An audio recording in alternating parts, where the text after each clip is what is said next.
Brini.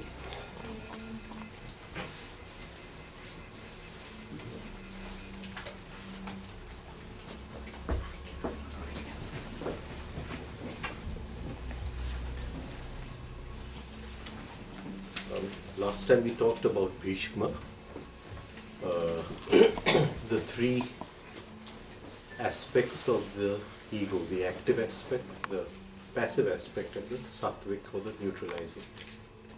So Bhishma is the Satvik ego, neutralizing. Drona is the active ego, and Karna is the passive. Now, the Satvik ego remains right till the end, because it is that ego which decides that I want to do sadhana, I want to walk on the path. So you need an ego which decides that I want to dissolve the ego. And it is this ego which stays with us till the end. But as we walk on the path, we gain a lot of knowledge. And when we gain a lot of knowledge, we want to share that knowledge, but rather than sharing that knowledge with other people, a lot of kind of aggressiveness comes in. And unless we are able to observe that aggressiveness, then we will not be free of that aggressiveness. So Bhishma, whenever we are feeling aggressive about anything, it could be truth also. And we are not on the path of speaking truth, we are on the path of dissolving the ego. These are two separate things, like we talked about last time. So Bhishma is that form of aggressiveness. So he is not killed. Arjun keeps throwing arrows into him till he lies down on a bed of arrows. So the Satvik ego is not killed in the battle, but his aggressiveness is taken away from him, so he cannot fight.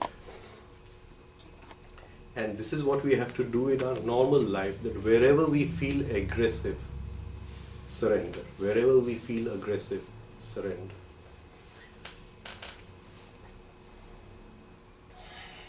Now, what happens later on is that he's sitting on this bed of arrows, sleeping on this bed of arrows, and he says that I will die, but I will die at the time of Uttarayan, when the sun changes its path. Now there are two Uttarayans, one outside when the sun changes its path, what we call as 14th January, and within the body, Uttarayan means taking the attention to the topmost chakra, which is called Bindu.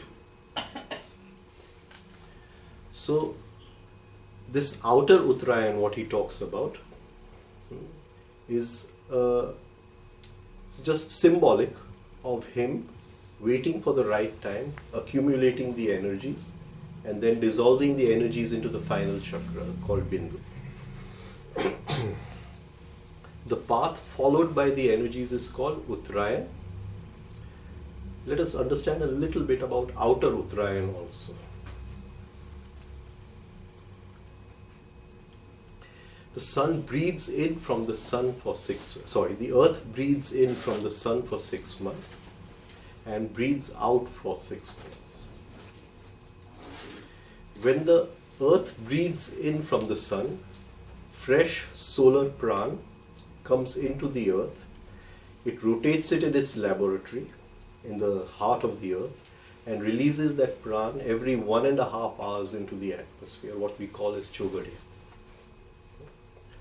So this is the movement of the earth's pran in relation to the sun. Now that pran which comes from the sun is very valuable because it's of a different time and space. It contains many qualities which are not available in the earth's pran. In the earth's pran, transformation is possible. Transmutation is only possible with the sun's prana. Like if I want to, I can change iron into anything else, into a utensil, I can clean it, I can make it very attractive, but that is just transformation of iron ore, right? But I cannot make iron ore into gold, for example. Now, this property of transmutating elements only lies in the sun, where the electrons can be exchanged, what we call as nuclear energy, and the elements can change. So if I'm working on myself on this path, where I want to change my sanskar, change my inner structure, I need that prana of the sun, and that prana is available only for 6 months, from Uttarayan to 14th of July. From 14th of July, that prana is not available, and we lose that prana continuously because it accumulates in certain energy points in the body, and we lose it every time we get irritated, every time we get angry, every time we complain about something. We are losing that prana. But by the next 14th of January, we have nothing. We've lost it long ago. There is nothing left in any of the centers. Even if we want to walk on the spiritual path, it is not possible because the basic salts which hold consciousness in our body are not available to us. So unless those salts are present, we may meditate for so many hours a day, but it will come to nothing. But if I'm just irritated once in the day, that's the end of everything. Right? So those salts, they must remain in the body, that prana of the sun. It creates 7 very beautiful salts in the body. And my teacher used to say to replenish those salts for 1 year, when you're getting 40 years of age, if you can have onion juice every morning, 1 teaspoon, then for 1 year in your life, then that stays throughout your life, so you're able to have those salts which hold consciousness. So I just wanted to touch on that point, that these 6 months are very precious, from July 14th to January 14th, where this prana is not available and we lose that prana. But some people, some very rare people, by January 14th, they still have a carry forward balance from last 6 months. They have not used it all up. And the minute the next January 14th comes and the new prana starts being built, a new center is built in the body, a new brain is developed where this carry forward energy stores up. And this is a permanent center of consciousness, a permanent place within us where everything will remain still, where everything is silent. But there must be this carry forward energy. In his last days, Christ tried to pass on this energy to his disciples. The Guru does not rely on this 14th January and 14th July. He knows how to absorb this energy direct from the sun and pass it on to the disciples. And Christ tried to do this. He went up into the Garden of Gethsemane, prayed, and he took that energy and he told his disciples that you please don't go to sleep. But when he came back, they were sleeping. He got angry on them that what is this? I asked you just to remain awake for this much time. You can't remain awake for so much time. He went back. Again he did the same experiment. Again he came back. The disciples were sleeping. The third time he went up. Again he did the same experiment and came back, and again they were sleeping, and there was no time to do it again because he could hear the footsteps of the soldiers coming in the distance, and he knew they were coming to arrest him, and he said, before they can arrest me, let me go to meet them. And he goes to meet the soldiers. So that was one experiment which is recorded in history, where Christ tried to take this energy and pass it on to his disciples. So this energy, Bhishma, the Satvik ego. Sat means to be. Consciousness has 3 aspects: Sat, Chit, and Anand. Anand is a byproduct, but Sat and Chit, 2 aspects. Sat means to be, Chit means to see. Not to know, as many people, interpret it. For knowing you need an instrument. You need the instrument like a mind, or you need a microscope. So without the microscope of the mind, the consciousness cannot know, but it can see. It sees through the mind, but to know something has to be recorded. Right? So Sat means to be, Chit means to see. So Sattva, the final ego, which Bhishma was at that point lying on the bed of nails, he's on the point of transferring all his energy, so he dissolves that final ego. That is why it is called Ichha Mrityu. It is in our hands, right? That final ego can only be dissolved by us. So that is called Ichha Mrityu, and he goes into the divine, passes on. Before that,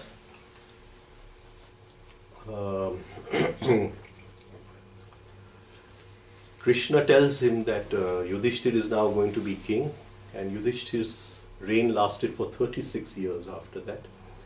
And he says that, why don't you teach him something?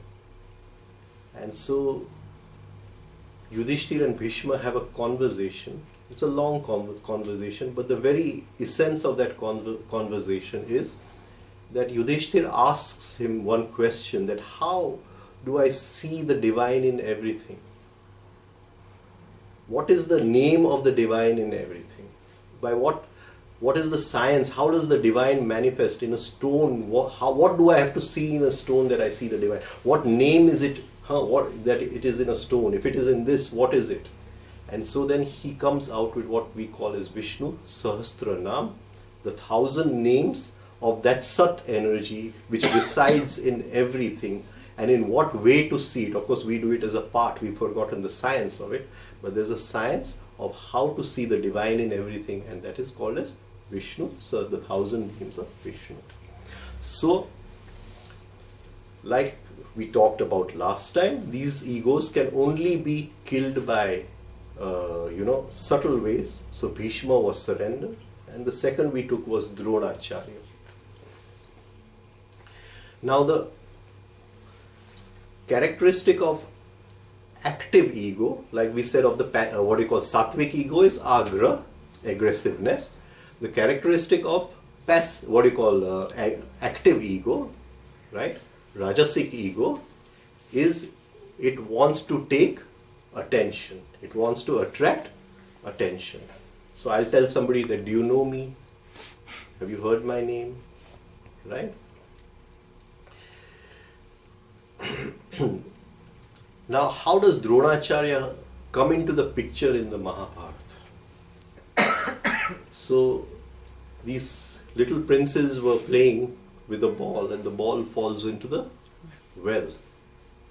And they don't know how to take this ball out of the well. And there this sadhu comes along and he says, I'll take it out for you. And they all laugh at him. And he feels hurt that they're laughing at him. So, and he takes these blades of grass and throws it in the well, one after the other. And he pulls the ball out. So they ask him, they were really shocked at the wondrous act. And they ask him that, how did you do this? Who are you? Can you tell us who you are? And they said, go and ask your grandfather. So recite this incident to your grandfather and he will tell you who I am. Right? So people should know me through my acts. This very desire that somebody else should know me. I should be known by many people. That is the Rajasic ego. And the last one we took, Karna. Karna is the Tamasic ego, the one who is identified with the body, with the sense organs, with the gratification of the sense organs. Now Dronacharya again has to be killed by a yukti, by a trick. And the active ego can only be killed when he is not active, when he is passive. So you have to wait for that moment. So they make Yudhishthir tell him that your son has died. Ashwatthama has died. And so he throws down his weapons. For that moment he becomes inactive. And in that, Drishtadyumna comes and kills him. So within our life, wherever the active ego is, we have to understand that by fighting the active ego, it cannot be made. We cannot kill it. But at some moment when it is not looking, if we go to observe anger, anger will go away. And this is the whole trick of self-observation. We have to observe anger as if we are not looking at that anger and let it work and still observe it. And this is the trick of working with the active ego. So last time we took all these Yodhas. I think one remained on the Kaurav side, and that was Jayadratha. Had we taken Jayadratha? No, Just touched. we didn't. Just touched So we took one Sutra of Patanjali, Klesha, Karma, Vipaka, Ashaya. Huh? And Klesha we said are 5: Avidya, Asmita, Rag, Dvesh, Abhinivesh. Right? And these 5, the basic cause of everything is avidya, absence of light. And we saw that Dhritarashtra had no light, that is why the Shastra calls him as blind. He's not really blind. The Shastra is trying to give us a what do you call symbol that a person is blind because there's no attention left inside. So avidya is the basic condition that there is no power of attention left in me, the basic condition, and from that comes asmita, ego, and rag and dvesh. We went into that. And the final klesh is abhinivesh. We take a small example, right? Supposing somebody says something to me, right? So in that moment, by what he says, I am hypnotized. So the minute I am hypnotized, there is absence of light, there is a state of avidya. Then I feel that he has said it to me. Who is he to say it to? Me, that is asmita, the ego. Then there is like-dislike, rag, dvesh, and that gives birth to anger within me. And that anger which has been born within me has a wish that it does not want to die, it wants to keep on manifesting. So the minute anger is born within me, it goes into the subconscious and is looking for a new way to manifest, a new incident in life, a new event in life where it can come out of the subconscious. Again, this, where this inner desire to repeat, the inner desire that I want to last forever, what we call lust for life, is called abhinivesh. Abhinivesh. We don't want to die. Why do we not want to die? What is the reason we don't want to die? All of us are sitting over here, and all of us feel that in this life we will fulfill all our desires. And no one has ever fulfilled all his desires.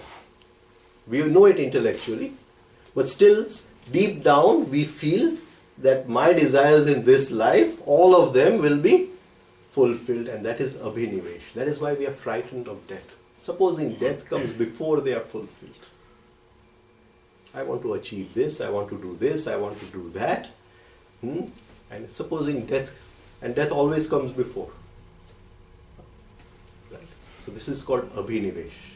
And that became avidya as Kripacharya, avidya, asmita, Bhishma, rag, Karna, dvesh, Vikarna, and abhinivesh, Jayadratha.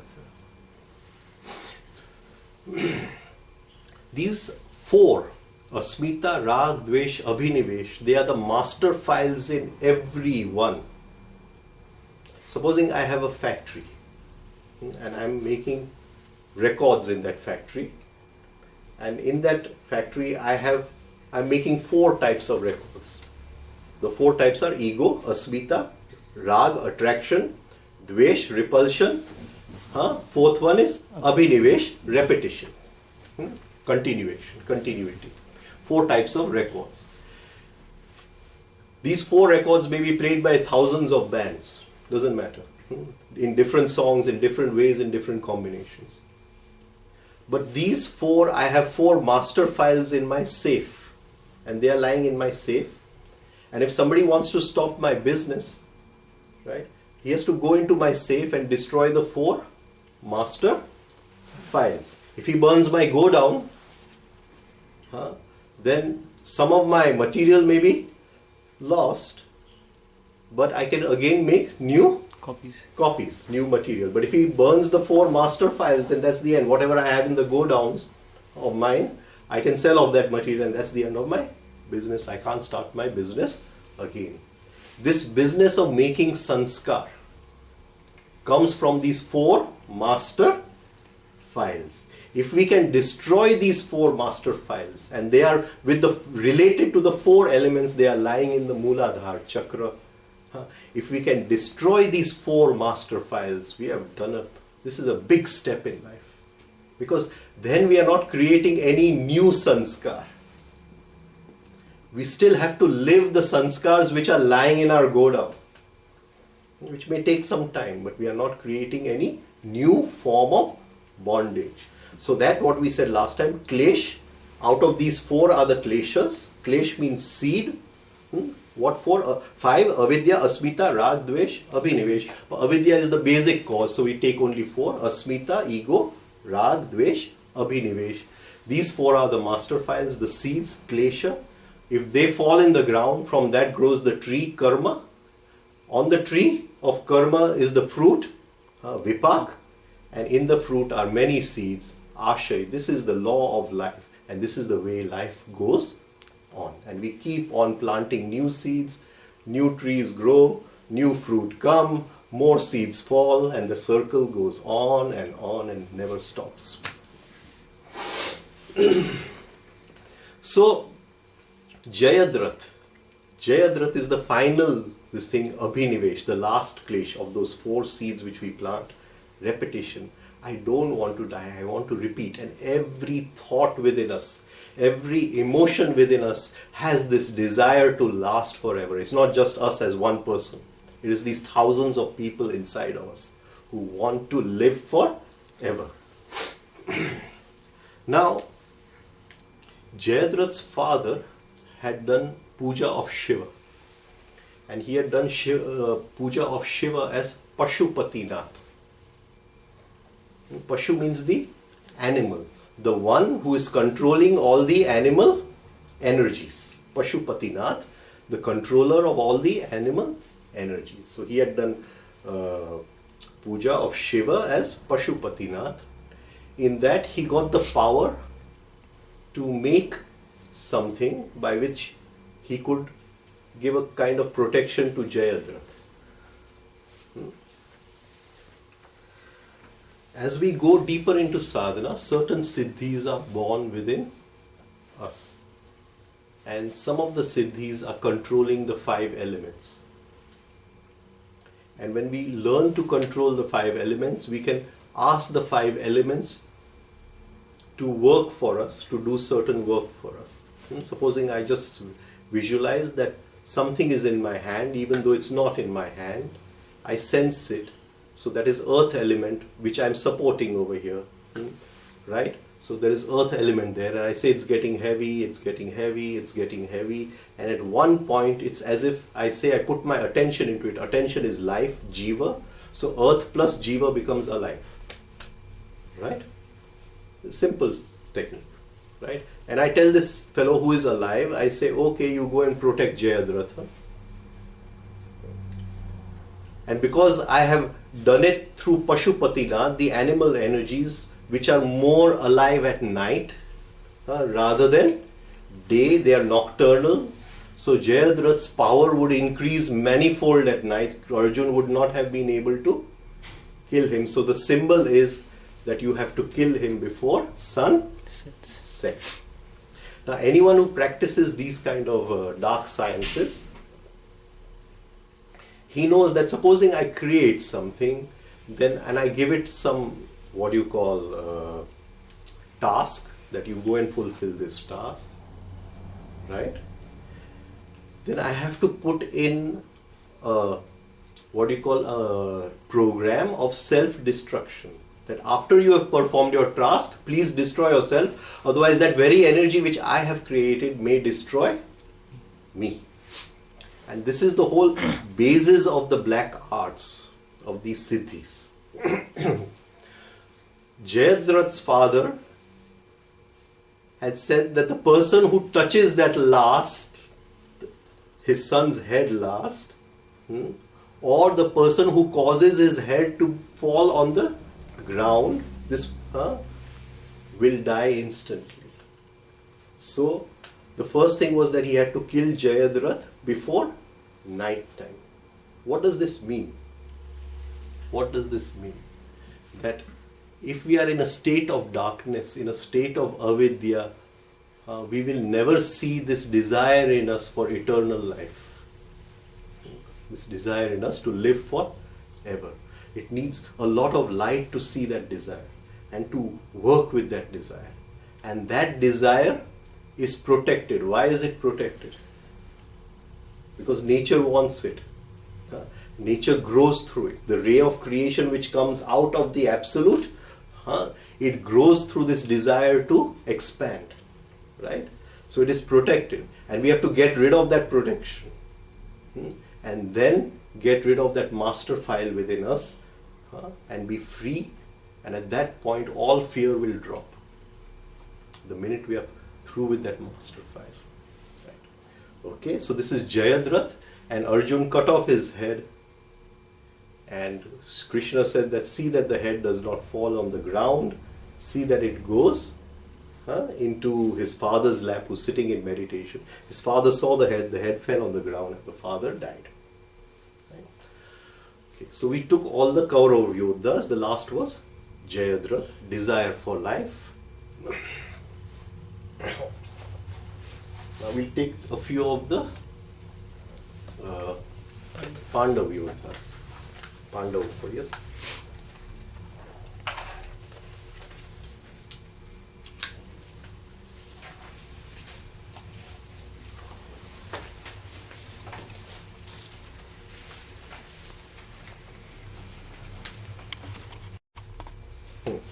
Now he starts the Pandava warriors with Yuyudhan. Yuyudhan is Satyaki. Dhan means attention. Yuyu means to fight. The one who fights for attention, not for anything else. Our attention is always a victim of excitement. Every time we see something new, the attention goes over there. Go and listen to this person, attention stuck over there. And after we are bored, we go and do something else. And then we are bored, we do something else. So we are not fighting for attention. We are letting our attention get seduced wherever we go. Our whole life is nothing but seduction of attention. Yuyudhan is Satyaki. Satyaki is Arjun's disciple. Now, the energy which we use to walk on the spiritual path is our emotional energy, the heart. And it is this energy which is in Arjun. Now, wherever we walk on the path, one arrow of attention must be towards our goal on the divine. Right? So I go to see a movie. I can allow 90% of my attention to be attracted by the movie, but one arrow that this is not my aim in life. My aim in life is to send my attention back to where it came from. Right? So I allow 90% of my attention to be seduced by the movie, but 10% I hold back to the source. Where is this attention coming from? That is why it is two-arrowed, double-arrowed attention. To make this habit within us of double-arrowed attention, Tawariyaji made this music of three-step rhythmic breathing. So I'm looking at him, but I'm breathing in rhythm at the same time. This is the creation of Satyaki. We have to create Satyaki within us. It is within our emotional center. There is one part of us. It is like who always remembers our beloved. Like Kabir says, one arrow of my attention is always on the beloved. Beloved means that, absolute. Right? But not ours. We have to create this within our heart. In the whole energy of the heart, that small pocket has to be created where one arrow is always there. So this is the basic practice which he has given. Whatever you're doing, you're watching TV, you're seeing a match, whatever you're doing, you have to breathe. Breathe with the music so that one arrow is on what you're doing and one is on the music. This creates a habit within us of double-arrowed attention, the two arrows. And that is why the diaphragm, the breathing. The breathing is the simplest way of doing this technique, if we can do this. Now, if the attention can be divided, then one arrow is always on our aim in life. But do we value our aim in life? Do we value our aim in life? What do we value in life? What is more valuable to me? Is money more valuable or is attention more valuable? Money. So we don't value our aim in life. My teacher used to say, supposing you're going to make a deal where there's a lot of profit, and you have to come to meet me, you'll say, forget it for some time, sir, I'm coming in the evening, first I'll go and make my deal. Profit, make my deal, right? So what do you value?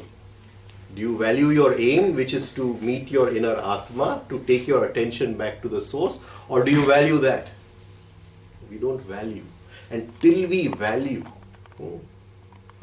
that unless that value comes in within us. Value means that if I've lost some money, it is not a loss. There is no loss in losing money. But if my attention gets fragmented, if something happens to my attention, there is a big loss. That is Satyaki. One arrow of attention always inside. Yuyudhana. The one who fights for the highest. The one who fights for the highest. Audhan. The one who fights for Audhan. Attention. But value is a very different thing in life. So Patanjali says, Satu dirga kale nairantarye satkara sevitu drad bhumi. How to do it? Satu dirga kale, over a long period of time, nairantarye, without any intermission. And intermission is a very, very deep meaning. When yoga talks about you're not talking about our intermissions, not in our time. It is talking about intermission in a totally different time.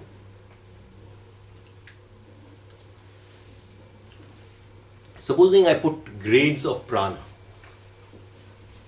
and I say the earth has a prana, and there is a grade of prana of the earth. So, what is my relation to the earth? How do I relate to the earth? Supposing I see him and I recognize him, science says that takes 1/16th of a second. Right? That is the speed electrical impulses travel in the brain. What does Shastra say? Shastra says nimish. Nimish means a flicker of an eyelid. They don't mean really flicker of an eyelid. It is the time I see him and the time it takes for me to register him inside. It is called as nimish. So for me it is 1/16th of a second. But what is the nimish for the earth? So what we call one day 24 hours is the earth opening its eye and closing its eye. So supposing I'm doing my exercises just now, right? And the earth opens its eye and closes its eye. Then again within 24 hours I do my exercises. Again the earth opens its eye and he's still doing the exercises. Okay? When it opened its eye first, it's still doing the exercises. You get it? So my nimish is not just a part of me, it is a part of the earth. I absorb something, a higher prana of the earth. Okay?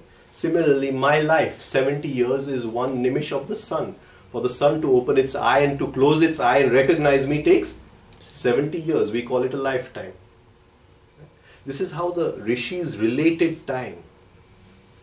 What is the time of my breath? My breath takes 5 seconds. What is the time of the breath of the earth? It takes 6 months to breathe in, 6 months to breathe out. So what we call 1 year is actually breathing of the earth.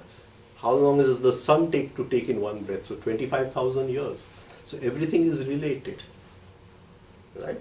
So when he's talking about Nairantarye, without intermission, he's talking about different pranas. Satkara sevitu, but you have to value that. Satkar bhav. Unless we value. So Yuyudhan, the first warrior, which Duryodhan talks about in the first chapter, he goes to his guru Dronacharya and he says, can you see this Pandava army? He's so shocked. He thought that they will never gather together.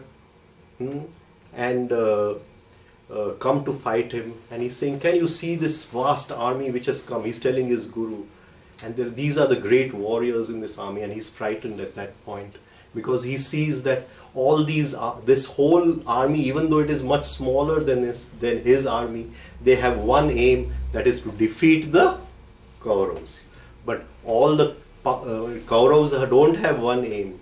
Bhishma is a soft point for the Pandavas. He may not fight in the same way. Dronacharya is the guru of the Kauravas and the Pandavas. He may not kill his, his beloved disciples.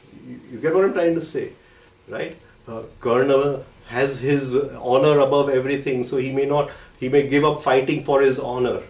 So he knows in his heart that I've got a crowd, I've not got an army. They have got an army, I've got a crowd. Here many people have come just to, please me, because over the years I have helped them. And you see, so he's little frightened. He goes to his guru and he says, see sir, can you see this great army which has gathered in front of us? These are the great warriors in that army. The first warrior is Satyaki, Yuyudhana.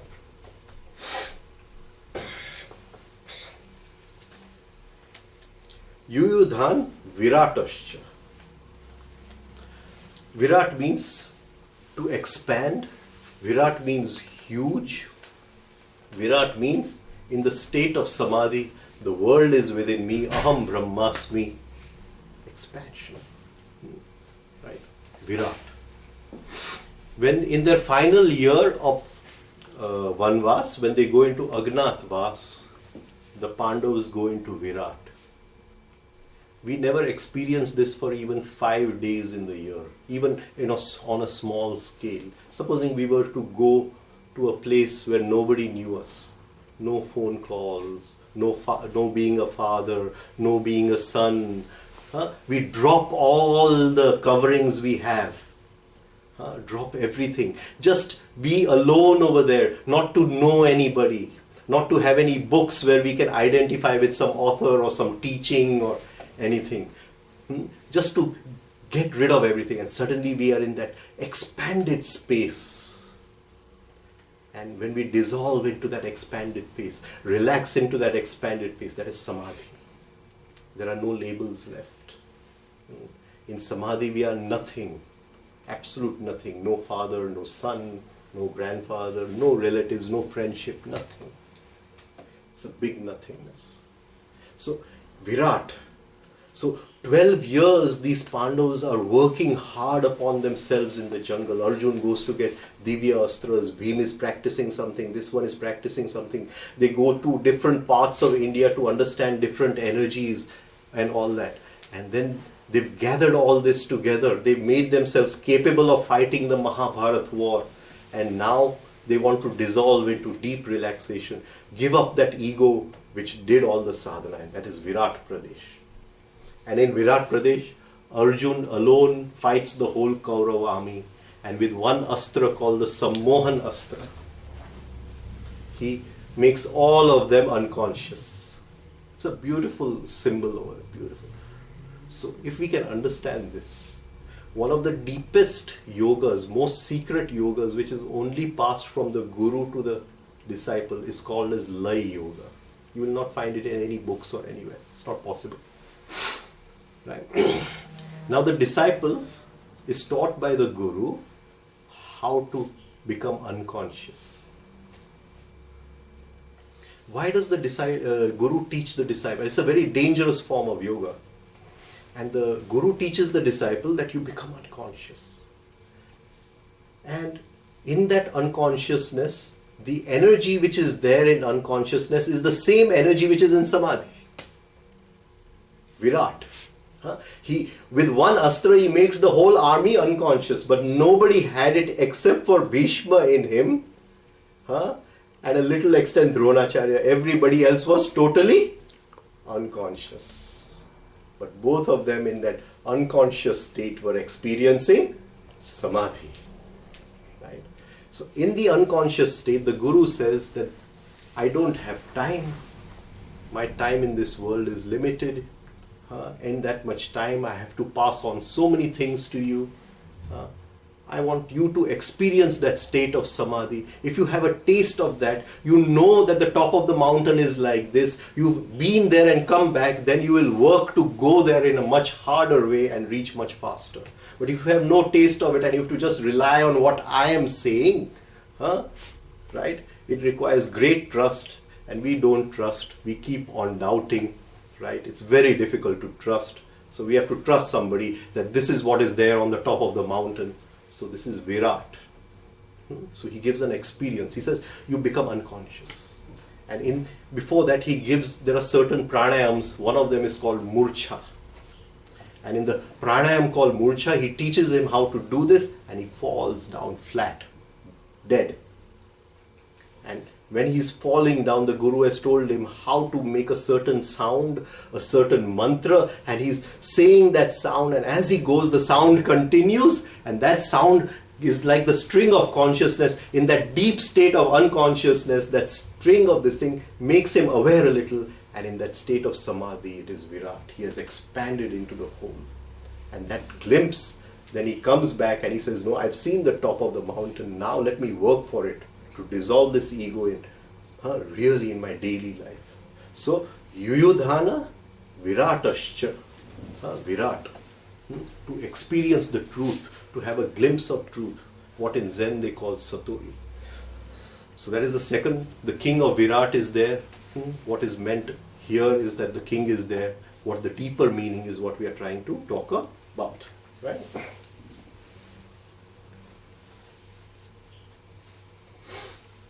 Yuyudhana Viratascha Drupadascha Mahabharata.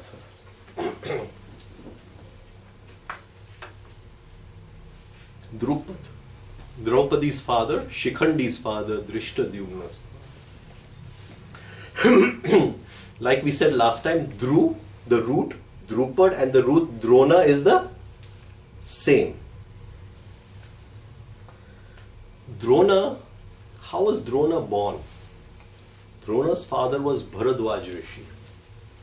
And Bharadwaj Rishi, one day he saw some apsara, and a big desire for sex came into him, and his semen fell out, and it fell into a pot. Pot means conditioned mind, the mind which is conditioned, and in that the child which grew out of that was Dronacharya. It is called as a yoni, not a proper yoni. So Dronacharya was born out of the desire for sex, was born out of excitement. Right? Now, how were these three children born? Drishtadyumna, Shikhandi and Draupadi. Dronacharya and Drupad were childhood friends. They were together in the ashram. And in their childhood days, Drupad must have told Dronacharya that whenever you are in trouble in life, you come, whatever I own is yours, so you please come to me. And Dronacharya had a son, Ashwathama. He did not have milk to give to his son. So his wife said, remember your friend Drupad, go and ask him. He went to his court. Drupad insulted him and sent him out of the court. And Dronacharya was holding this insult in his heart. And he wanted revenge. He wanted revenge. And revenge is a jail. Our consciousness cannot go out of that jail. Once we want revenge, we can't get out of that thought at all. And his whole desire behind teaching the Kauravas and the Pandavas was that, to take revenge on Drupad. It was not a pure desire. He was not pure in his teaching of these children.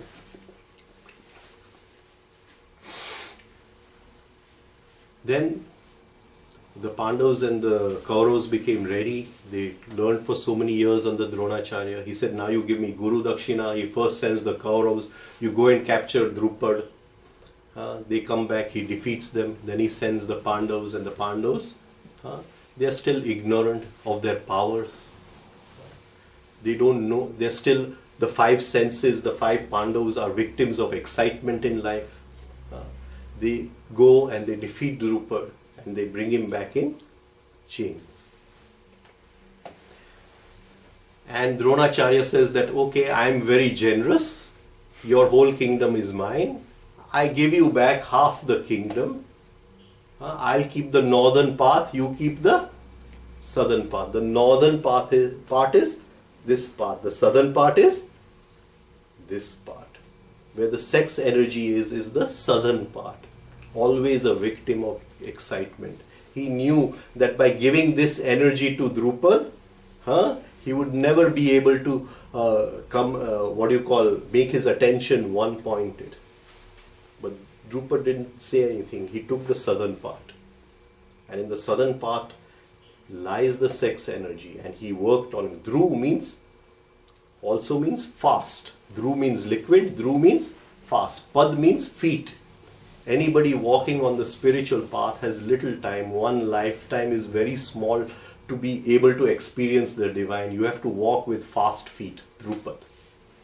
So he was now walking with fast feet. He didn't hold that desire for revenge. What he did, he started doing yagna. Yagna is a totally different thing. Yagna means to use that very energy which creates fire within us, not to put it into revenge, but to use that energy to rise higher. Tap, to rise higher. And out of that tap, 3 children were born. Drishta, Dyumna. Drishta means bold. Dyumna means one who is shining, one who is bold and shining. Draupadi and Shikhandi. We took Shikhandi last time. And this Draupadi was born out of the yagna. A child born out of yagna. Not like Dronacharya, the child born out of excitement. You get it? Most of our children are born out of excitement. We don't father or mother children out of yagna. It is out of excitement. Right. So Draupadi was born out of the fire. And when she marries these 5 Pandavas, everything changes in their lives. Because now the sex energy, which is not a victim of excitement, which has been, cooked in the vessel of fire. It is that sex energy which is Draupadi. It marries the 5 senses. And those 5 senses, which will till now were a victim of excitement, start moving inwards. But the final scene of excitement is the play of dice. The play of dice. This play of dice happens to everybody at puberty. At puberty, the sex energy rises, and nobody teaches the child, the young child, that this sex energy has 2 directions, one going out, one going in. And the path of least resistance is out. So that child is now seeking more and more excitement as the college going children seek, and no one teaches them that the same energy can be turned inwards towards sensitivity rather than excitement. And by the time the play of dice is done when we are 16, the energy has gone out. Throughout our lives, we never learn how to take that energy back in, and for that we have to go 12 years in the jungle, 12 years of rhythmic breathing. If we do, then we'll be able to turn the energy back. That is why this rhythmic breathing is so important. So Drupad is the one who walks on fast feet. All these 4, these 3 are called as Mahabharata, great warriors. Rath means chariot. The ones who are walking on the great chariot. There are 4 kinds of warriors. Ardharathi, Rathi, Atirathi, Maharathi. These are 4 kinds of warriors. These we have to create within ourselves good habits to fight the bad habits, with bad sanskars within us. Like we said, sanskars are of 4 types: Ichha, Kamna, Vasna, Trushna, lying in our psychic nature. And to fight each of those 4, we create 4 different kinds of warriors: Ardharati, Rati, Atirati, Maharathi. Right? So these are Maharathis.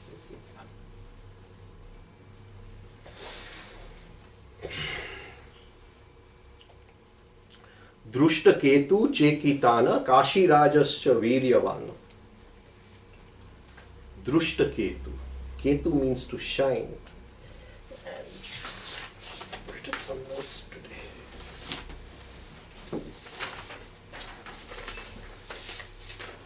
Drushta means to stop. To stop. Now let us just say that something happens in our lives and suddenly all the energy is moving out, the attention is moving out, right? And suddenly at that point we remember that my aim in life is not to allow the energy to move out. The aim in life is not to take the attention back inside. So that very realization at that point is that is my aim is Yuyudhan Satyaki. Now it is moving out, I see it as a fact, so the first thing I have to do is pause, relax, Viratascha.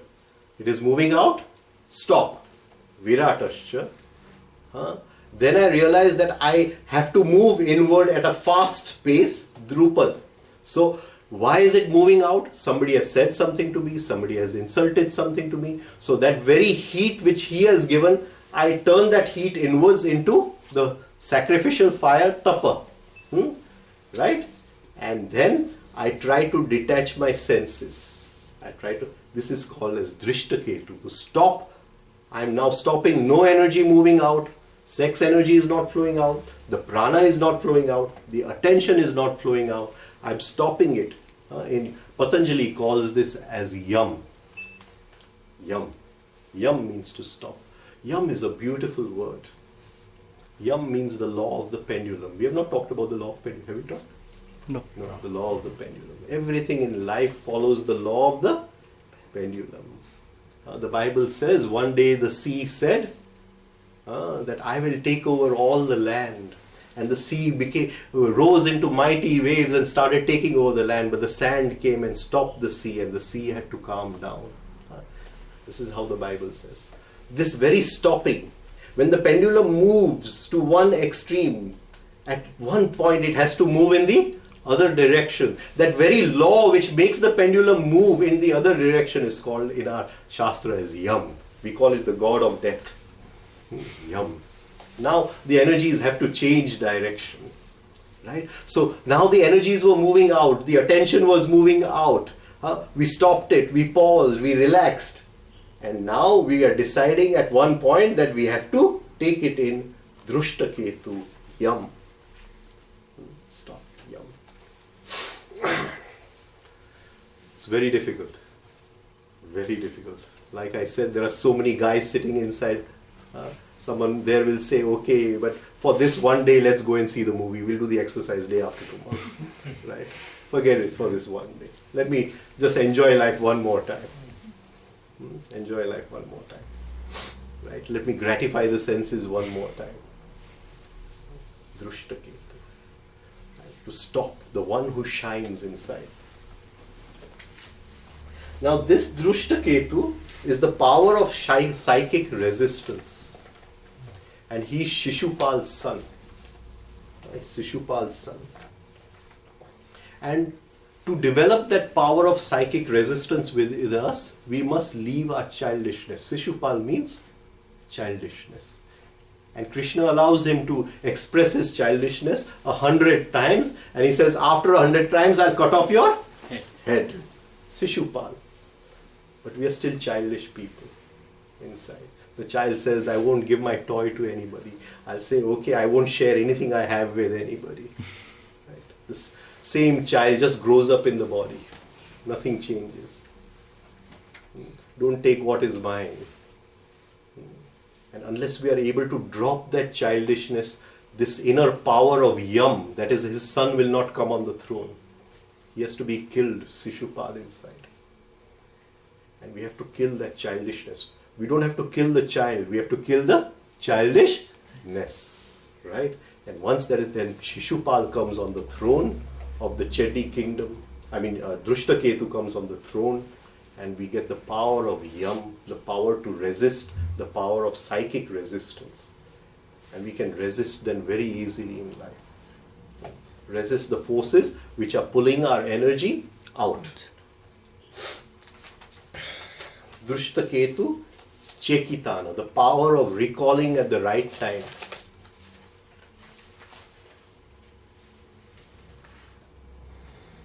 Gurdjieff used to call all sadhana as work. He used to say work on self. Sadhana is work on self. And to work on self, we must have work memory. A separate memory must be created, which is the memory of sadhana. Somebody has to remind us at the right time. Somebody insults me, right? And I feel insulted. The ego is feeling insulted. I say, what right does he have to insult me? And suddenly that memory from inside says, forget that insult, but this is a good chance to dissolve the ego. One more arrow into Bhishma's body. Use this opportunity. Don't throw it away. Don't become a victim of life, the event in life. Don't become a victim of hypnosis in life. That inner memory has to be created. It has to remind us at the right time, but we don't get reminded at the right time. At that time, when the situation is there in life, we get carried away, and then we say, oh, I did not want to do this. I want to get rid of anger in me. I want to get rid of jealousy in me, but can't do anything because we don't have a memory which reminds us at the right time. And we have to work to create this memory. This is called as Chekitana. Chetve. Chetve at the right time. Chekitana. Work memory. Krishnamurti died when he was 86. And Asit Chanmal has written a beautiful book, 1000 Moons, Krishnamurti at 86. And Krishnamurti then talks about his whole day. And it's a beautiful thing, the way he talks about how he spends his whole day. He says, I wake up in the morning and I walk 5 miles. And when I walk 5 miles, not a single thought passes through my consciousness. Wow. Yum. Not a single thought passes through my consciousness. If he sees the sun rising, he doesn't say, what a beautiful sunrise. You get what I'm trying to say? And then he says, when I go to bed at night, I suddenly recall the events of the day. I go through them one by one. At any point was I not conscious? At any point was I hypnotized by the event of life? And where I was hypnotized and in that moment there was darkness, I put back light in that moment. So that the memory which goes is not a memory of darkness. But we ruin our memory. Our memory is all false. Nothing is true in our memory. Socrates was dying. And Socrates was dying and all his disciples were crying. And he's telling them, don't cry. What is there? I'm not going anywhere. Nothing can happen to me. And his wife Xanthopy was crying. And he's looking at Xanthopy and saying, why are you crying? My whole life you've been taunting me, and Xanthopy was the worst wife anyone could be. And she hated Socrates so much that once she threw boiling water on him and his whole face had become scarred with that boiling water. And I don't know, but somehow I feel that Socrates experienced the truth. He used to run up on the terrace and look at the sky and slowly dissolve into the sky because his wife used to torment him every moment, and in that very dissolving in the sky, suddenly something dissolved from inside and he and the sky became one. He says, my whole life you've been taunting me. You are not happy with me for a single second with me, and now you're crying. You should be happy right now that Socrates is going. And I will go. And you're going to remember all those moments with me and tell everybody that now I can't live without Socrates. And not for a moment could you live with me. You see how we corrupt our memory. Our whole childhood we are waiting. Our grown-ups are having so much fun. They're drinking wine, they're doing this, they're doing that, and we have to go to school. So whole childhood we want to become a grown-up. Right? And when we grow up we say, our childhood was so blissful. We corrupt our memory. Our whole memory is corrupted. And Patanjali says, Smruti parishuddho swarupa shunya ekamatra nirbhasa. You have to clean that memory. But the whole memory is corrupted. Everything that we've put inside. And here Krishnamurti is saying, at the final moments in the day, when the day is getting over, when I'm going to sleep, has there been any moment where I've not been conscious? And I put in consciousness so that when I go to sleep, there is nothing carried forward. That's the end of the day. That's the end. Tomorrow is another day. So this is Chekitana. Every night when we go to sleep, if we can just review the events of the day. Don't judge the events. Our problem is that we are very good judges of everything. The minute I say, he got angry on me, he said something to me and I got angry, then somebody else says, he should not have said it to me. That's the end. The consciousness is gone. Consciousness is gone. But if I say, oh, I got angry and I sense that anger, then I go to the next incident, and it takes few minutes, then a new memory is formed. Every night, if I can practice this, a new memory is formed. And in 3 months, again, if he says something to me at that time, that memory will come. Okay, you've been angry 1,000 times, forget it now.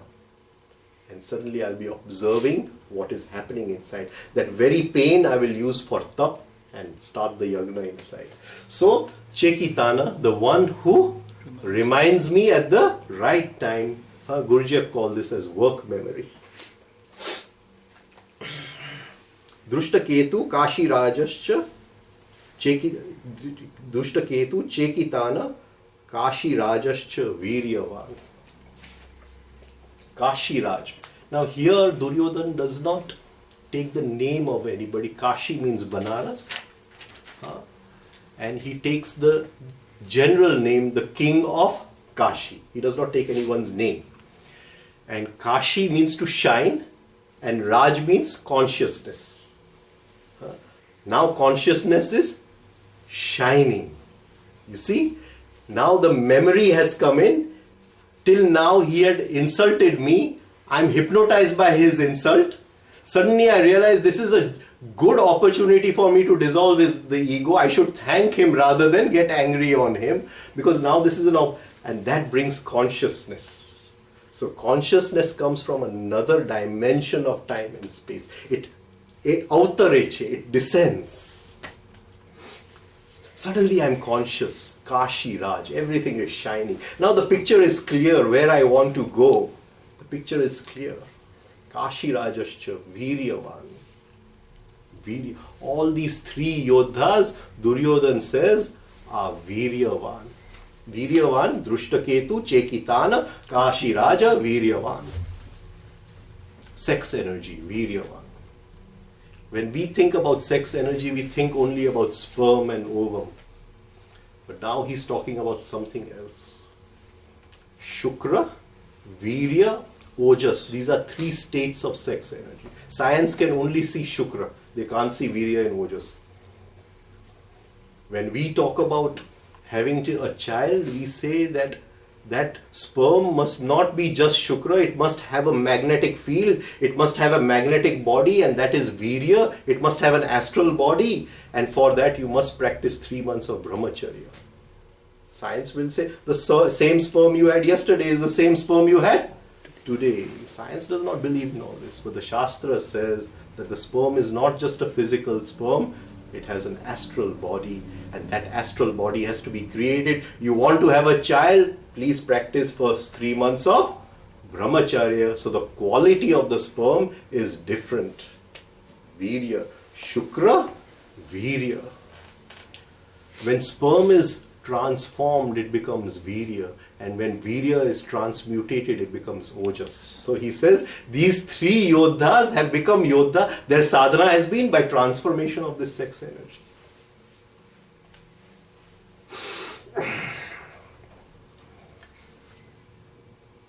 When we do rhythmic breathing, the breath comes into rhythm, the prana comes into rhythm, and as the prana comes into rhythm, the sex energy slowly comes into rhythm. From Shukra, it becomes Virya. All the old rishis, they used to live a married life. They had children. But when they had sex, they would hold the virya back and only give the shukra. But when they wanted to have children, they would give everything. We've forgotten all those arts. That's all lost now in this age of excitement. Everything is lost. So, even though they used to have sex, they were still brahmacharya.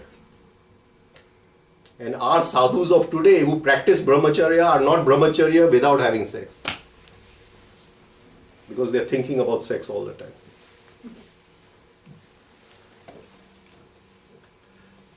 You get it? So, these rishis, they knew this law, that this sex energy can be transformed. As we do this rhythmic breathing, it transforms, it loses its excitement. Then nothing attracts us. Not that we are dead people, we are very alive people, but we don't become a victim of that excitement. The wave comes in and we observe it from far away. And slowly it transmutates. When it transmutates, it rises up into the body-brain system. It fills each cell of the brain. My teacher used to say, every 6 months, 100 sex cells get the chance to become brain cells. Initially, I could not understand what he's talking about. Where in science is all this written that 100 sex cells get a chance to become brain cells? But later on I realized, after years of rhythmic breathing, that he's talking about ojas. Ojas is light, shining. That very sex energy rises up. It rises from the astral and then it becomes, transmutates into something totally different, biologically different. Then it is on the skin, it is on the touch, it is on the tongue, it is in the eyes. In everything we do, that energy is there. There is a beauty about that energy. We start with rhythmic breathing. So he's saying it is these three warriors, they have come to this state of these great warriors by transforming this energy, by working on this energy. Viryavan, he calls it.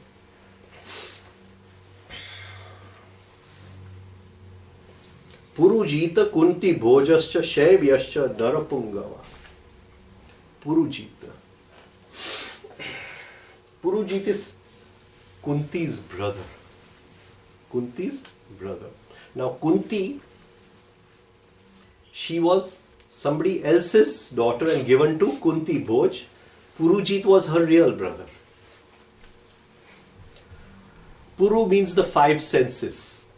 Jeet means to now conquer the 5 senses. So now we saw initially Yuyudhan, we remembered our aim. Virat, we relaxed, we paused. Yuyudhan, Drupad, we started moving inside at a fast pace. Whatever dukh or pain came in our life, we transformed that into Agni of Tapa. From that Drushtaketu was born, who says, okay, now stop the energies from going outside. And then from Drushtaketu, the inner guru reminded us, the inner work memory which we created, Chekitana, reminded us that what we have to do, how to work. Then consciousness came on the whole situation, Kashi Raja, and now we are turning the 5 senses inwards. All the 5 senses have one direction outwards and one direction inwards. The minute we can turn the 5 senses inwards, like we do in the dream, our eyes are closed till we see. So the inner sense has opened up in the dream. When we can turn that consciously, it is called Puruji, the one who has conquered the 5 senses. Patanjali calls this as Indriya Jaya. Indriya Jaya. Now we've conquered the senses. We can close our eyes and move into sleep consciously. That is why Yoga Nidra is so important. Move into sleep consciously. And now the next warrior is Kunti Bhoja, who after the Indriyas are held, who are turned inside, that very energy which is going outside now is moving inwards. Now I don't want to see outside, I want to see the divine inside. I don't want to feel outside, I want to feel the divine inside. This state where the energies were moving out are now moving in. Patanjali calls this Prati Ahar, Pratyahar. The Ahar, the food which was going out is now moving in. Pratyahar. Right? Kunti Bhoj. Kunti, the one who has the power of calling from a higher dimension, right? So the energy has started moving in. So he's saying these three warriors. What is the time? 9 o'clock. 9 o'clock. Okay, we'll try to take as many as we can. Purujit, Kunti, Bhoj. Now the energy is moving in, the pran is moving in, the attention is moving in. And he says the next one is Shaibya. Shaibya means the one who is like Shiva. Shaibya. Shiva means the one in whose life there is glory. Everything is beautiful in life. And suddenly when all the energies are moving in, there may be something, maybe the incident outside may be very sad, it may be a very painful incident, but as the energies move in, there is great joy and beauty inside. Everything changes, and this joy and beauty is not dependent on having anything in the outside world. Now we are free of everything in life. Right? Shevyascha Narapungava. These Narpungava means the highest among men. These three warriors are the highest among men because they are not attracted by anything in life. Nothing in life can attract them or seduce their attention. Yuddha Manyascha Vikranta Ottamojascha Viryavana. These are two great warriors from Draupadi's kingdom, Panchala, and they were looking after Yudhishthir's two wheels of his chariot. They were always near Yudhishthir to protect him in the battle. And again it is the same thing, Yuddha Manyascha Vikranta, the one who fights for the highest is always victorious. Yuddha Manyascha Vikranta, the one who fights for the highest is always victorious. Uttam Ojas. Now this is one who has transformed even the Virya into Ojas. The Uttam Ojascha Viryavan. These are the two pillars of Yudhishthir standing by his side. I'll take the next one. Saubhadro Draupadayascha. Saubhadro. Subhadra means Kalyankari, which always brings blessing, which always brings good fortune. Subhadra. She is Krishna's sister who marries Arjun, Subhadra, and her son Abhimanyu, Saubhadro, Abhimanyu. Abhimanyu is a great warrior, and he has learnt in his mother's womb. When we move into conscious sleep and we move into deeper levels of the dream world, we can learn in compressed time and space. Without practicing any of the arts, Krishna was explaining the rules of warfare to Subhadra. And this person is just lying in the womb and he grasps everything. It's something totally different. We feel we learn from books, we feel we learn from the teacher, but when you move into conscious sleep, time and space get compressed. It is as if you're back in your mother's womb, and in those 9 months, like a concentrated education is given to you. Suddenly you will not be in this body, you will be somewhere else. You may be in the Himalayas, you may be 1,000 years ago in some ashram, you may be somewhere, and whole books will be transferred to you just in like this. And here we have to read and remember, and you don't have to remember anything. This is the power of learning in your sleep. Being conscious in the sleep, entering the dream world and learning over there. Because there we can move into different time and space. We can go 1,000 years here and anywhere. And this is what Abhimanyu means. Abhi also means the highest. Manyu means the one who fights for the highest. Abhimanyu. And he learned this, but Subhadra fell to sleep when Krishna had to explain the last part of what had to be done in the war. She fell asleep and he didn't learn that final. Right? So very powerful warrior. It is his son who becomes the king after Yudhishthir gives up the throne. So he continues the lineage of the Pandavas. The next ones are Draupadeyascha. Draupadi's 5 children. We'll finish with these 5 children of Draupadi.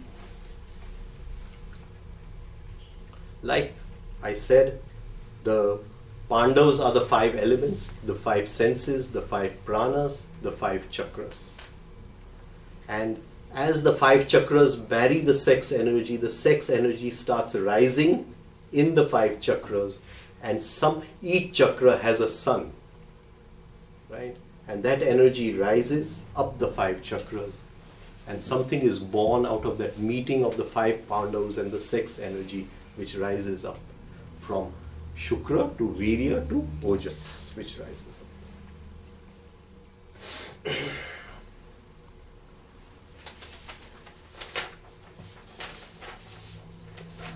The first is Sahadev.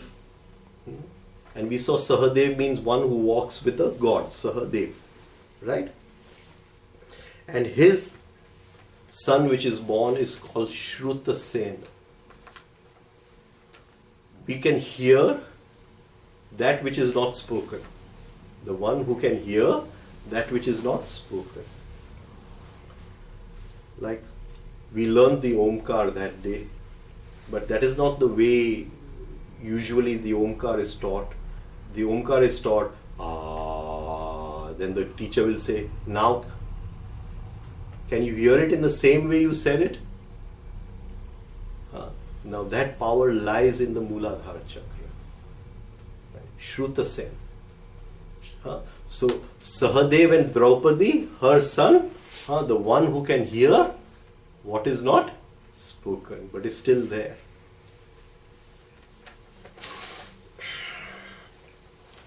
Bhu Bhuva Swaha, surrounded by a space called Mahakala. Mahakala means the big memory, the big time, the big memory. We feel that Ram Bhagwan came and Krishna Bhagwan came, but in that Mahakala they came so many times and went so many times. That is Mahakala, the big memory. And when we get this power of connecting with that Mahakala, we can hear from the beyond. Supposing we want to talk about Patanjali, then we can connect with something there and start speaking. It just happens automatically. Shrutasena. This is the power of Sahadev and what do you call? Draupadi. Right? Then the next one is Nakula. Nakul and Draupadi. And we saw Nakul, the one who is free of conditioning. And their son is Shat Anika, the one who can kill 100. And we saw that in the Swadhisthana chakra, Kam is there, desire energy lies in the Swadhisthana chakra, and that desire energy manifests in 100 inclinations called Kauravas, which are always there, pulling that energy outside. And the one who can stop that, stop the desire energy moving, just go a little into desire energy. Why is it in the Swadhisthana chakra? See, God had a desire to make the world. So when He had the desire, so He sent forth this desire on a certain energy, which is the energy of creation.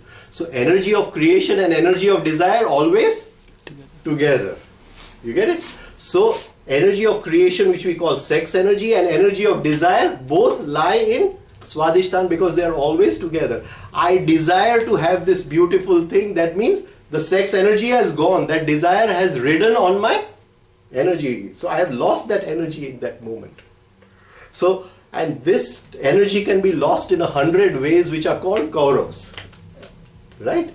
And by creating this warrior, Shat Anik, the one who can kill the 100. Right? Shruta Karma, Arjun and Draupadi's. Right? Who can do right action. What is right action? We don't know what is right action. We get hypnotized by a small fact and we do something. We see somebody begging on the road, we feel pity inside, we become hypnotized by that pity, we give him some. I'm not saying don't give money to beggars, do what you want. We get hypnotized by the pity. It may be right action, it may not be right action. He says something to me, I feel insulted. Is getting angry the right action? It's not the right action. Right action comes without reaction. When I'm free of reaction. And all my thoughts are soaked in emotions. So all the thoughts, they come with those emotions of reaction. And Arjuna is the emotional center. So his son, when he is free of reaction, when we are free of reaction, then right action is born. Shruta karma.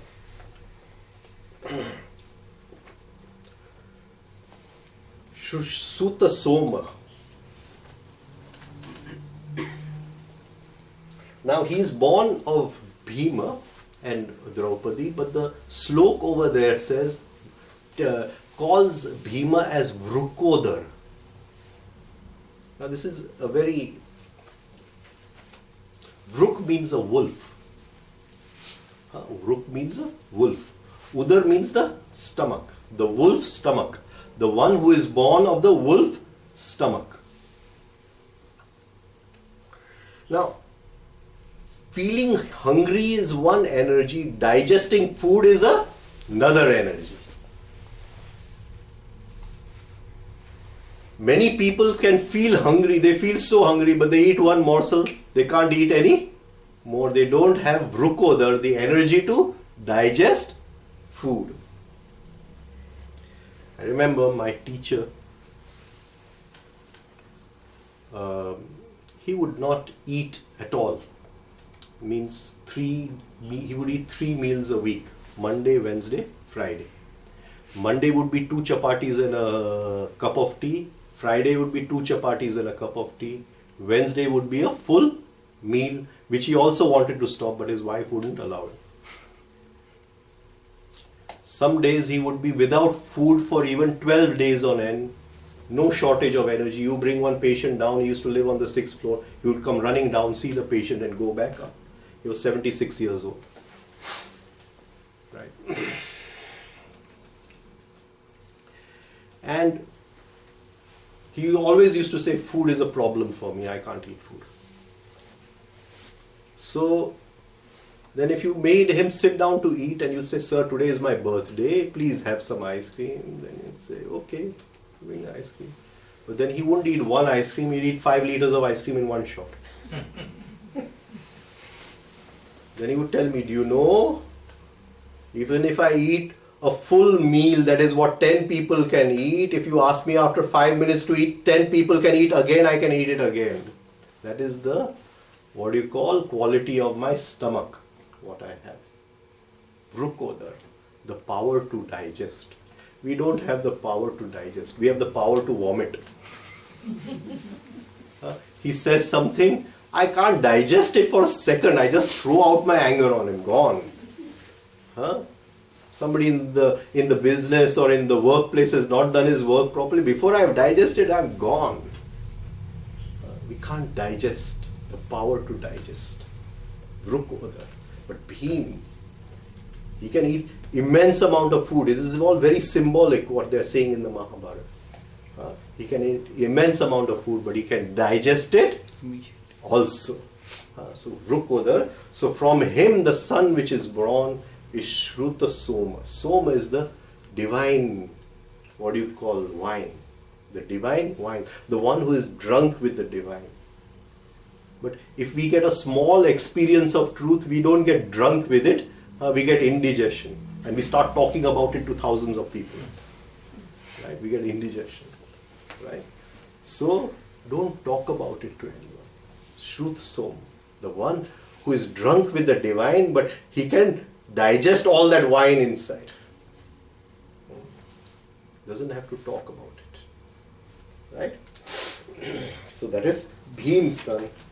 And the last is Prativind. Prativind. Yudhishthir's son, born, they say, like the Vindhya mountains. The Vindhya mountains divide India into two parts, the north part and the south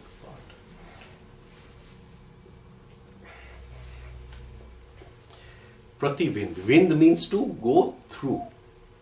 Vindhu. To go through. Right?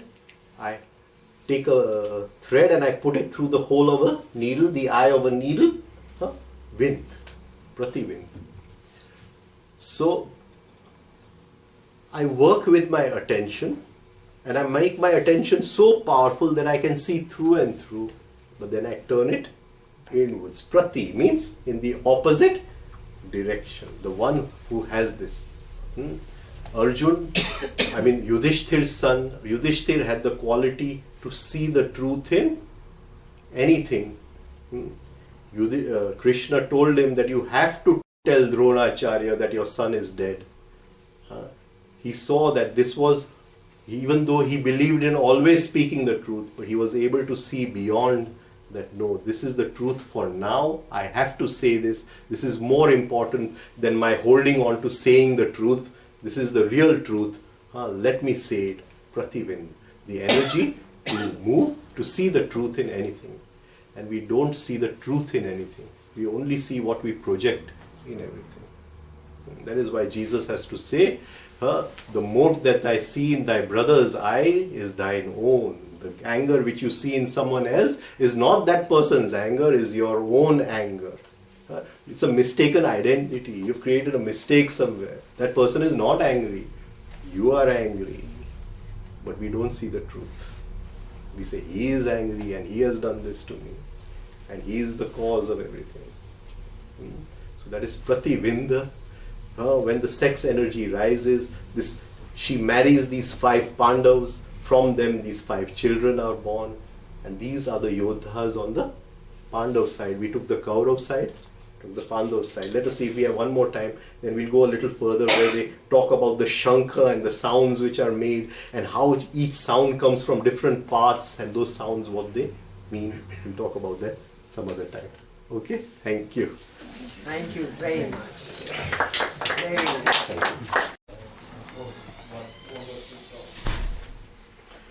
See, when I'm doing work on myself, sadhana, say I'm practicing Omkar. Now Omkar is made of A, U, Ma. Right? So, now supposing I get into a fight with her. Right? So at that time I have to use Makar to pacify myself. Right? But if I start saying ah, then I may, instead of hitting her once, I may hit her 10 times. You get simple this thing, right?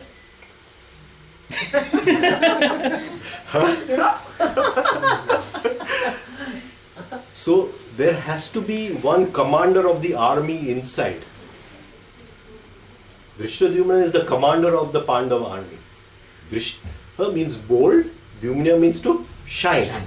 So he is the one who knows which energy to use at what time and what place. You get it? Supposing you are crying just now and I sit down in meditation, the divine will come and help you. It's not going to work, right?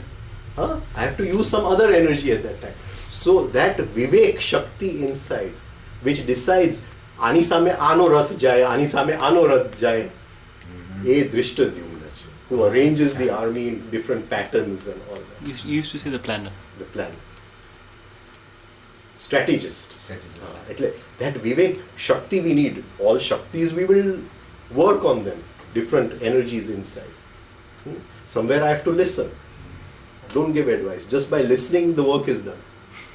You see, some people's horoscope comes and they say, okay, I'm not earning anything. You say, the more you try to earn, you will never earn. Your horoscope is such that by doing something else and letting money come through the back door, you will earn. You get what I'm trying to say? So, their Drishtadyumna is working wrong. Yeah? Drishtadyumna has not been created inside. He doesn't know what to do at the right time. So at the right time, which energy, supposing Dushasan comes, anger comes, then which energy to send against him at that time, that is decided by Vivek Shakti Jagya. It comes out of Tapa. એ જે તપની શક્તિમાંથી એ જે વિવેક જાગે છે, that Vivek Shakti inside, that is distributed. પણ ત્રણે ત્રણ શક્તિ તપમાંથી જાગી હતી જાગી છે. ને દ્રૌપદી I think કરણ સાથે બરાબર તો દ્રૌપદી ત્રણે દ્રુપદ અને કરણ સામે કઈ શક્તિ કામ કરે? કર્ણ સામે કરણ આ જો એક દૃષ્ટિ દ્રોણાચાર્ય સામે, દ્રોણાચાર્ય, પછી શિખંડી વાળા સાથે, ને ત્રીજી શક્તિ નહીં, એ કર્ણનું શું છે કે he forgets his gurus. Karna means ear. He has forgotten his guru's mantra. At the right moment in the battle, because he listened only with his ear, he didn't listen with his heart. And he forgot the guru's mantra. There we don't need any shakti at that time. Right? So Karna is that passive part of our ego inside of us who is only interested in gratification. એટલે એ કાનથી સાંભળી લેશે, પછી એને રસ નથી, excitement પૂરું થઈ ગયું. એટલે એની માટે કોઈ બીજી શક્તિની જરૂર નથી. He kills himself. He was more powerful than Arjun, but he kills himself because he forgets the mantra at the last moment. He's trying to get the astra, but he cannot get the astra, and Arjun kills him at that time. But for these two, you need shakti inside. ને Drupad you say 3 children હતા એને? Shikhandi. Drupad ને 3 children? Draupadi, ધૃષ્ટદ્યુમ્ન, Shikhandi. એટલે Shikhandi is શિખા, જ્યાં સ્ત્રી પુરુષનો ભેદ નથી રહેતો. There is no male, female. Whilst for what do you call, Bhishma made the sex energy rise. He did not get married, but it stopped at the brain. It did not go there. There was still a difference between Stri and Purush for Bhishma. Jo Stri same avse I won't fight with her. You see? Well, Shikhandi was a higher person. He had taken the energy even higher to the Shikha, the top. Right? So when the energy comes to the Shikha, there is no Stri and Purush. Right? But for Bhishma, there was still that Stri over there. That I will not fight with a woman. So he had not reached that point. And that came in the end when he took the energy to Uttarayan. He's looking at Krishna and he dies. And he takes the energy into Uttarayan. Uttarayan means the top. I think આ topic એક topic પર બબે 3 કલાક spend કરી ઘણો time, so beautiful topic છે આ ત્રણેય. તમે ઇન્ડિયામાં જાન્યુઆરીમાં વિચાર કરો છો? But જાન્યુઆરીમાં શું છે સાહેબ કે it is only 5 days and in 5 days I have to finish 57 sloks.